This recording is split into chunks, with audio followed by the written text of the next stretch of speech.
오늘 수요일 저녁 예배 시간 함께 하신 여러분들을 주의 이름으로 정말 사랑하고, 제가 사랑하는 게 문제가 아니죠, 그죠? 주님이 우리를 사랑하시는 거잖아요, 그죠? 오늘 함께 나누려고 하는 말씀의 제목은 복이 있는 사람, 시편 1편 1절부터 3절 말씀을 중심으로 해서 우리 함께 주님이 주시는 말씀을 함께 나누기를 원합니다. 먼저 주님이 우리에게 주신 주의 음성을 듣는 마음으로 오늘 말씀을 함께 읽겠습니다. 시작. 복 있는 사람은 악인의 꾀를 쫓지 아니하며 죄인의 길에 서지 아니하며 오만한 자의 자리에 앉지 아니하고 오직 여호와의 율법을 즐거워하여 그 율법을 주야로 묵상하는 자로다. 저는 시냇가에 심은 나무가 시절을 쫓아 과실을 맺으며 그 잎사귀가 마르지 아니함 같으니 그 행사가 다 형통하리로다. 아멘, 아멘. 시편 1편 1절, 2절, 3절 말씀에 우리가 같이 본 것처럼 복이 있는 사람, 그죠? 복이 있는 사람. 제가 교회를 처음 다닐 때만 해도 복이 있는 사람, 그러면 그 어떤 사람, 복 있는 사람이 누구냐? 두 번째는 어떤 복을 말하는 거냐?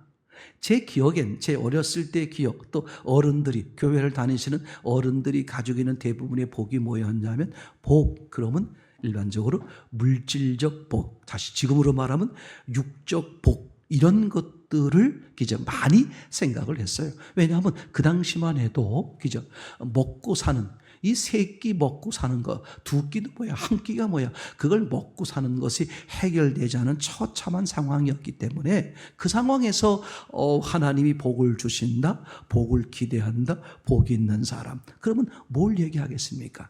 그저 우리 가족들 입에 밥이 들어가서 배를 굶지 않는, 그것을 가장 기본적이고 중요한 복이라고 생각을 한 거잖아요, 그죠?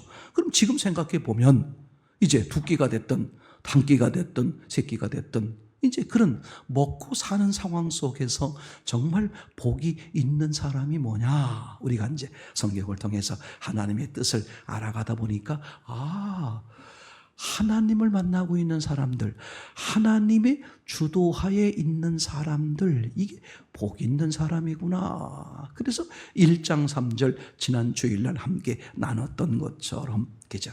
나무가 어디에 심겼다고요? 시냇가에 심겼다. 와, 제가 이걸 다시 또 곰곰이 묵상해 보게 됐어요. 나무가 어디에 심겼다? 시냇가에 심겼다. 그러니까 나무가 뭘 잘하고 뭔가 노력을 하고 막 수고를 해가지고 한 게 아니라, 나무가 잘한 게 딱 하나 있다면 뭐예요? 시냇가에 심겼다는 거예요. 시냇가에 심기고 나니까 더 이상 나무가 뭘 하는 게 아니야. 누가 해요? 물이, 시냇가가 하더란 말이죠. 물이 시절을 쫓아서 어떻게 합니까? 그 나무를 관여함으로써 나무에 잎이 나게 하고 꽃이 피게 하고 열매가 열리게 하더라. 이게 제가 20년 전, 30년 전, 40년 전에 그때 심기우는 나무, 이 시편 1편을 볼 때와 지금 시편 1편을 볼 때 생각이 완전히, 내지는 더 깊어지고 풍성해지고, 하나님이 이걸 말씀하시는 거였구나. 그죠? 그러니까 나무인 우리 사람, 그죠? 이 나무인 사람이 할 일은 뭐다? 시냇가에 심기우는 거다. 아멘. 이게 전부 다예요. 아니, 나무가 시냇가에 심기었습니다. 그럼 그 다음에 뭐 할 건데요? 그 다음에 어떻게 됩니까? 그 다음이라는 것은 없어요. 제가 지난주에도 말씀을 드렸습니다만, 여러분, 마가복음 읽다 보면 제가 아주 은혜 받은 것 중에 하나가 뭐라 그랬습니까? 곧. 그러니까 주님이 말씀하시면 곧 말씀하신 것에 대한 역사가 바로 금방 일어나는 거였어요. 맞습니까? 그러니까 저는 얼마나 이게 놀라운 거였냐면, 그죠? 맞아. 또 주님이 종종 이런 언어를 쓰셨어요. 먼저, 첫 번째. 그러면 우리의 생각, 저의 생각은 첫 번째 이렇게 말씀하시면 두 번째가 있구나 이렇게 저는 생각을 했어요. 먼저가 있으면 뭐가 있다? 나중이 있구나. 먼저 해야 될 것과 나중 해야 될 것. 첫 번째가 해야 될 것, 두 번째가 해야 될 것. 그렇게 늘 생각을 해왔어요. 그래서 첫 번째를 대하면서 첫 번째 주의 말씀을 보면서 이미 내 마음은 어디가 있어요? 그럼 두 번째는 뭐지? 이런 생각이 늘 잡혀 있었단 말이에요. 그런데 어느 날부터 그게 깨달아지기 시작했어요. 첫 번째, 그러면 두 번째, 세 번째, 10번째 써 있다고 할지라도 그건 없는 거다. 이게 보이더라고요. 그리고 먼저 이렇게 돼버리면 어떻게 돼버려요? 나중은 없는 거다. 아니 목사님 나중에 왜 없습니까? 십계명에도 뭐가 써 있습니까? 첫 번째, 두 번째, 세 번째, 네 번째 다 써 있지 않습니까? 그죠? 마태복음 말씀에도 먼저 너희는 뭘 하고 그래 이렇게 써 먼저 그럼 나중에 있는 거 아니겠습니까? 그렇게 보여지는데 너무 놀라워. 먼저에 쑥 들어가 보니까 먼저에 들어갔으면 이제 뭘 생각해야 돼? 나중을 생각해야 돼. 나중이죠. 근데 먼저에 쑥 들어갔는데 뭐가 안 보이더라? 나중이 안 보이는 거야. 지금 제가 드린 말씀이 잘 이해가 안 되시면 다시 한번 좀 곱씹으면 기도하면서 곱씹었으면 좋겠어요. 이건 어린아이가 됐든 학생이 됐든 미래를 준비하고 펼쳐나갈 사람이든 누구와 상관없어요. 정말 중요한 것. 이제 펼쳐진 사람도 이게 개선하고 바꾸면 상상할 수 없는 하나님의 은혜가 임하지만 아직 인생을 펼쳐보지도 아직 않은 이제 막 펼치려고 하는 사람들이라면 이게 더욱 이 말씀이 우리에게 얼마나 놀랍게 역사하는지를 생각해 보세요. 먼저 아니 이제 먼저 이걸 하라 그러는 거구나. 자 그럼 먼저 이거 하고 또 나중에 뭘 해야지 이렇게 생각하고 먼저에 쑥 들어가 보니까 뭐가 사라져 버리더라? 나중이 사라져 버리더라. 다시 말할게요. 첫 번째, 오늘 첫 번째에 쑥 들어가 보니까 어떻게 돼요?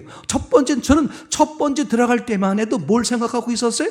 첫 번째 하고 그 다음에 두 번째 해야지 이렇게 생각을 하고 들어갔는데 첫 번째 들어가다 첫 번째 은혜를 알게 되니까 점점 뭐가 사라지더라? 두 번째가 사라지더라. 여러분 율법을 정리하고 율법을 요약하면 십계명이고 그죠? 그럼 십계명 조항 우리가 너무나 잘 알지 않습니까? 첫 번째 계명이 뭐였습니까? 그죠? 나 외에는 다른 신을 내게 두지 마라. 그죠? 그런 다음에 또 뭘 해야 돼요? 이 계명 모세를 통해 정해준 이 계명. 이 계명에서 그 다음에 또 뭐 해야 돼? 3계명, 그죠? 우리는 1계명하고 2계명하고 3계명하고 4계명, 5계명, 10계명 하기가 바쁜데, 그죠? 율법, 그죠? 율법의 여러 조항들, 이 율법, 또 저 율법, 그 다음 율법, 이거 하나하나가 정말 중요해서 거기에 온 마음을 다 쏟고 있는데, 그게 아니더라고. 1계명 속으로 쑥 들어가 보니까 뭐가 사라져버려? 2계명, 3계명, 10계명이 사라져버리는 거예요. 왜냐? 그죠? 1계명이 뭐였습니까? 나 외에 다른 신을 내게 두지 마라. 그러니까 1계명의 온 마음, 전심을 다해 1계명을 바라보면, 그죠? 내게 2계명은 사라져버리는 거예요. 우상을 만들 일이 없는 거야. 왜? 나는 어디가 있으니까? 온전히 내 마음이 온전히 하나님 한 분에게만 가 있으니 아멘. 하나님만이 내 인생의 전부이니 하나님만이 내 삶의 유일한 기준이니 오직 예수, 오직 하나님 그분만 바라보고 그분만 내 모든 걸 다해 그분을 바라보니까 우상을 만들 시간이나 여유나 마음이 없어. 하나님을 함부로 대할 일이 없어. 간음할 일이 없고 살인할 일이 없고 미워할 이유가 없고 제 말 이해되겠습니까? 이거더라고. 그러니까 첫 번째에 올인하니까 어떻게 돼버려?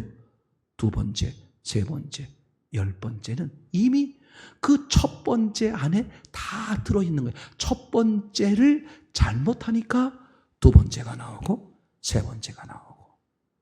와.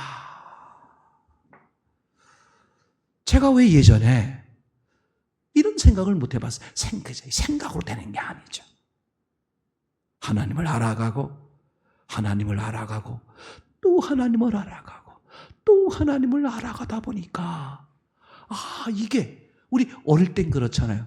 요게 요만한 거였구나. 근데 더 그분의 깊이를 들어가 보니까 아니 이게 요게 아니라 이런 거였어. 현대 과학도 그렇다면서요. 그죠? 아주 작은 원소들을 나누고 깊이 들어가다 보면 미처 보지 못했던 그 본질적인 것을 또 보게 되고, 현대 과학으로도 볼 수 있는 것에 한계가 있다 그러잖아요. 그렇다고 해서 그게 끝이 아니라는 거예요. 얼마든지 더 과학이 발달하면 더 깊은 세계, 더 높은 세계, 더 넓은 세계를 볼 수 있다는 가정을 인정하게 되는 거죠. 이게 너무 놀라운 거야. 정말 일계명 속으로 오직 하나님 외엔 다른 걸 두지 않고 오직 하나님에게만 모든 마음을 다하니, 그죠? 2계명, 3계명, 4계명 문제가 생길 일이 전혀 없는 거예요. 먼저란 말도 그렇더라고요.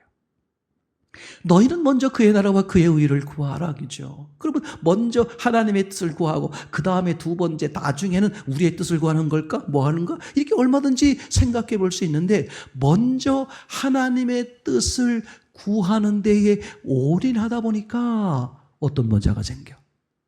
나중이라는 것이 점점 사라지는 거예요. 제가 마태복음 7장 7절 그 안에서도요, 이게 너무 놀라운 하나님의 은혜를 알아보게 되는 거잖아요. 우리가 늘 말씀드리는 것처럼 마태복음 7장 7절 이하의 얘기죠. 너는 구하라 그러면 주실 것이요. 그죠? 구하면 주신다는 거야. 구하기만 하면 주신대. 그러면 그 구절 말씀에 의하면 구하지 않았기 때문에 얻지 못했다는 거야. 그냥 구하라는 거야. 근데 거기에 조건이 붙질 않아요. 구하는데 10만 원어치 이하만 구해. 구하긴 구하는데 요런 종류만 구해. 그런 게 써 있질 않는 거예요. 그냥 네가 구하고 싶은 대로 구하라는 거야. 그럼 하나님은 어떻게 하겠다? 그걸 듣고 골라 주겠다. 그렇게 써 있지 않아요.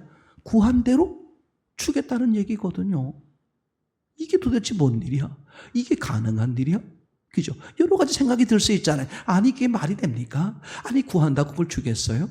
내가 믿어드리지 않아서 문제인 것이지. 그렇죠? 그게 정말 그게 믿어진다면 그 사람은 그걸 거침없이 이건 하나님이 말씀하신 거니까 반드시 이루어지게 돼 있어 하면서, 그죠? 담대하게 구할 거 아니겠습니까? 구하면 그 사람은 어떻게 되겠어요? 하나님은 그대로 역성하겠죠. 그죠?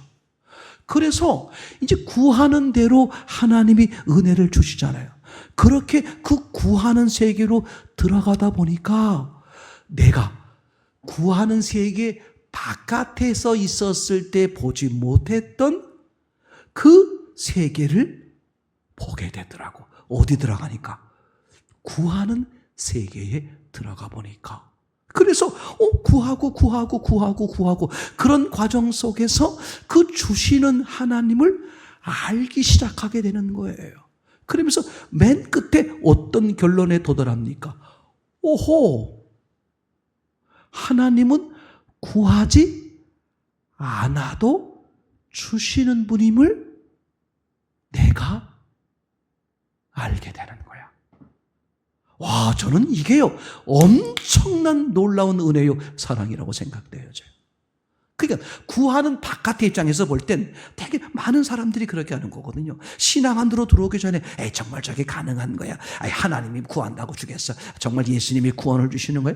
정말 하나님이 예수님이 하나님이시고 우리를 위해 십자가에 죽으시고 정말 부활하셨어. 그죠? 그 밖에서 보면 그게 우리의 생각, 우리의 수준으로 보면 가당치 않아 보이는 거죠. 근데 그 중에 어떤 사람이, 그죠? 그 바깥에 서 있는 사람 입장에서 보면 저 미친 사람 아니야? 저거 엉뚱한 사람이네. 마치 노아가 방주를 지을 때 말이죠. 그 바깥에서 그 오랜 시간 동안 그 동네 사람들이 그죠? 그 방주 짓는 걸 오랜 동안 봤을 거 아니에요. 그게 동네만 그랬겠습니까? 그죠? 생각해보세요. 오랜 동안 그걸 방주를 지었으니까 그 소문이 어떻게 돼요? 소문이 나가지고요. 그죠? 많은 아마 모르긴, 지금의 언어로 말하면요, 저 먼 나라 사람들이 패키지 여행을 왔을 것 같아. 야, 어느 나라에 가니까 무슨 이상한 거, 신비한 것을 짓는다며? 우리 거기 한번 여행 가보십시다. 그러니까 노아 방주를 짓고 있을 때 밖에 있던 사람들이 어떤 생각을 하겠어? 저거 노아 저거 확실히 미친 거야. 저기 들어가면 산다고? 아니, 비가 쏟아지는데, 그죠? 비가 쏟아져서 40일 동안 비가 쏟아져가지고 온 땅이 잠긴다고? 아무리 노아가 그렇게 외쳤다고 할지라도 그걸 받아들일 수 있는 인간은 하나도 없었어요. 왜냐하면 노아, 네가 지금 비가 쏟아진다고 해서 그걸 대비하기 위해서 방주를 만드는 건 좋아. 내가 이해하겠어. 근데 하나 물어볼 게 있는데, 노아, 비가 40일 동안 밤낮 동안 쏟아진다 그랬잖아. 노아, 도대체 그 비라는 게 뭐야? 쏟아진다는 게 뭐야? 그 당시만 해도 뭘 몰랐어요? 비라는 자체가 없었어. 그러니까 인간의 지식이나 인간의 사랑이나 인간의 기준으로 봤을 때 노아를 그래도 좋게 보고 그래도 노아 입장을 이해하려고 아무리 애를 썼어도 가능하다, 불가능하다? 불가능하다. 여러분, 이거 있잖아요. 이게 신비의 세계야. 하늘의 세계, 하나님의 세계, 영의 세계, 성경 세계라는 게 사람의 입장에서, 육의 시각에서, 사람의 관점에서 보면 이게 황당하고 미친 사람들이 하는 작업이에요. 이게 말이 안 되는 거야, 그죠? 아니 도대체 그걸 잠시 재미삼아 하는 것도 아니고 저렇게 오랜 시간 동안 저 방주를 만드는데 비가 온다고? 도대체 비라는 자체를 모르는 이 사람들이 어떻게 그 방주에 들어갈 수 있겠어? 선뜻 들어가겠다고 하겠어요? 여러분, 오늘날 방주를 의미하는 우리 교회 안에 있는 분들이 있잖아요. 정말 이건 인정하세요. 진짜 하나님의 은혜야.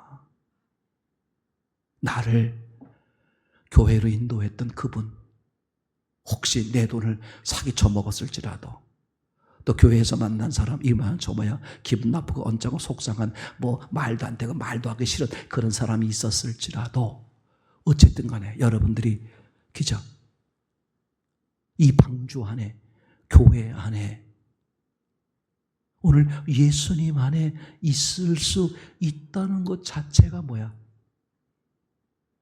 이거 우리 인간의 지식, 지혜로는 불가능해. 아니, 인간적 지혜와 지식으로는 똑똑하면 똑똑할수록 더 불가능한 거야. 그죠? 저는요, 이거 하나만 생각해도 세상 감사하다. 내가 돈이 없더라도, 사회적 형편이 시원치 않더라도, 내 현재 상황이 조금 그렇더라도 난 이 하늘의 세계, 영원한 세계, 이 구원의 세계, 어떻게 내가 아무도 보지 못한 그 하나님을 알게 되고 인정하고 믿게 되고. 그래서 저는 에베소서 1장 4절, 5절, 6절을 평생 잊지 마라. 그냥 아침에 눈을 뜨면 에베소 1장 4절, 우주 만물이 만들어지기 이전에 이미 하나님은 나를 부르셨고 나를 흠없고 거룩하게 하셨어요. 1장 5절, 아들 예수 그리스도를 십자가와 부활을 통해 나를 당신의 아들로, 당신의 딸로 삼아 주셨어요. 그러니 내 인생에 여러 가지 많은 힘들고 어려워 보이는 일이 있었다고 할지라도 나는 이 놀라운 사실 하나, 하나님의 자녀가 되어 하나님이 누리는 모든 것, 세상을 이기신 능력뿐만 아니라 영원히 사는 영생, 죽음을 이기시고 일어난 그 영원한 생명, 누구도 타치하거나 간섭할 수 없는 완전 자유, 완전 안식, 완전 평안, 완전 기쁨을 소유하게 된 이 한 가지 사실 때문에 혹시 내가 나이는 현재 육적 형편이나 조건이나 상황이 힘들고 어렵고 곤란할지라도 난 내 입에서 불평이 나올 수 없다. 하나님은 있잖아요. 종종 내 인생에 있어서 종종 고비를, 산을 넘어가는 고비를 주시면서 테스트를 하세요. 이번 주 중에 그 기도 제목에도 나왔었는데 까록도지. 그럼에도 불구하고 나는 하나님을 찬양합니다. 여러분 하박국서 잘 알고 있잖아요. 그죠? 뭐가 없을지라도 1년 내내, 그죠? 1년 내내 수고하고 애쓰고 땀 흘려 일했는데 어떻게 돼서 소득이 그 굶어 죽게 생긴 거야. 맞습니까? 그러면 그걸 고백하는 그 사람들 입장에서 어떤 거야? 이렇게 처참할지라도, 내가 굶어 죽게 되었을지라도 나는 하나님을 기뻐하고 찬양할 겁니다. 그죠? 그때 그 하박국 선지자의 그 심정, 아무것도 없을지라도, 아니 없는 게 뭐야? 내가 아무것도 안 해서 없어진 게 아니라 내가 애쓰고 수고하고 견딜 수 없는 모든 걸 다 했음에도 불구하고 내게 아무것도 얻어지는 게 없을지라도 나는 뭐예요? 원망이 아니라 절망이 아니라 뭐예요? 그분을 찬양하고 기뻐하겠다. 그때 그렇게 외치는 그들의 마음이 얼마나 절절했겠을까. 근데 그 당시 사람들은 잘 모르겠는데 지금 사람들은 그 가사를 가지고 찬양을 만들었잖아요. 근데 지금 그 찬양을 만들어서 그걸 부르고 계시는 분들은 옛날 그 당시에 그분들보다 믿음이 1000배, 만배, 억만배 훨씬 더 좋을 것 같아. 그 처참한 환경 속에서도 나는 하나님을 포기하지 않고 하나님으로 인해 기뻐합니다 라고 그 처절한 고백을 외친 걸 가사를 뚝 따다가 지금 어떻게 만들었어요? 그 찬양을 부르면 춤이 절로 나올 수밖에 없는 상황이잖아요. 그러니 지금 그렇게 부르는 사람들은 얼마나 큰 믿음을 가지고 있는 거야. 여러분 진짜 그래. 까록도지. 어떤 상황이 있을지라도 뭐예요?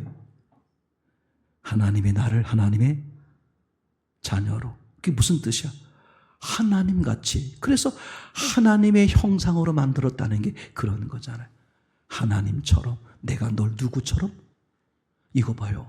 그분은 창조주니까 하나님인 건 인정하는데 우린 피조물에 불과하잖아. 피조물일 뿐만 아니라 우리가 어떤 피조물이에요?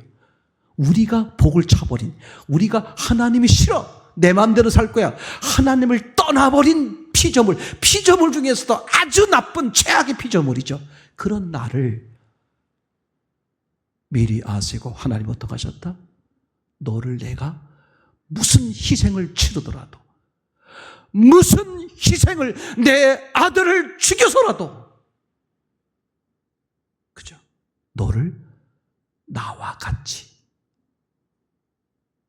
내 자녀로 삼아주시겠다. 이거 하나 딱 서 있으세요? 그러면 현재 내 환경, 내 조건 절대 있잖아요. 불평하지 마세요. 옆 사람이 불평하더라도 하지 마세요. 100% 속는 거야. 왜? 하나님은 그거 보십니다. 네가 이런데도 날 부인하지 않을 거야? 네가 이런데도 불평하지 않을 거야? 네가 이런데도 원망하지 않을 거야. 그 하나님의 마지막 테스트야. 오늘 제가 그게 너무 확연하게 와닿았어요. 몸이 아프신가요? 관계에 견딜 수 없는 문제가 있나요? 물질에 어려움이 있나요? 미래가 캄캄한가요?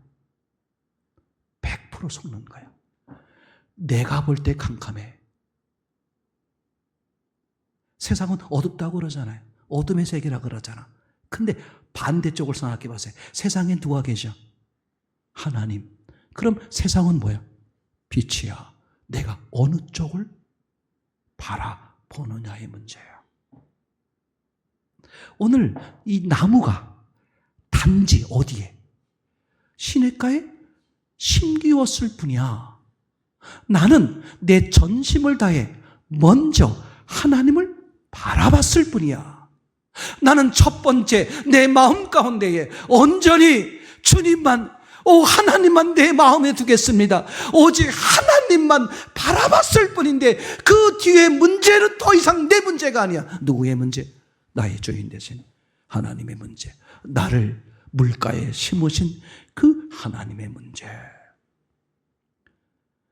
이 과정 속에서 있잖아요. 이거 먼저 고백하세요. 나 불평하지 않을게요. 그동안 원망했던 거 용서하세요. 내가 내 미래는 어두워. 어떻게 살지? 이렇게 여겼던 거. 그건 누굴 모독하는 거야? 흠없고 거룩하게 하신 하나님의 자녀되게 하신 하나님을 모독하는 거야. 여러분, 상황이 어렵잖아요. 이럴 때 뭐해? 이게 여러분 인생의 찬스야. 그죠? 장로님 맞잖아요. 그죠? 여러분 정말이야. 이거 그냥 그깟 듣지 마세요. 제가 오늘 이 설교를 준비한 게 아닙니다. 지금 원고는 다른 데 있어요. 근데 하나님이 갑자기 이런 마음을 기도하는데 주신 거예요. 정말 하나님, 어느 상황에서도요,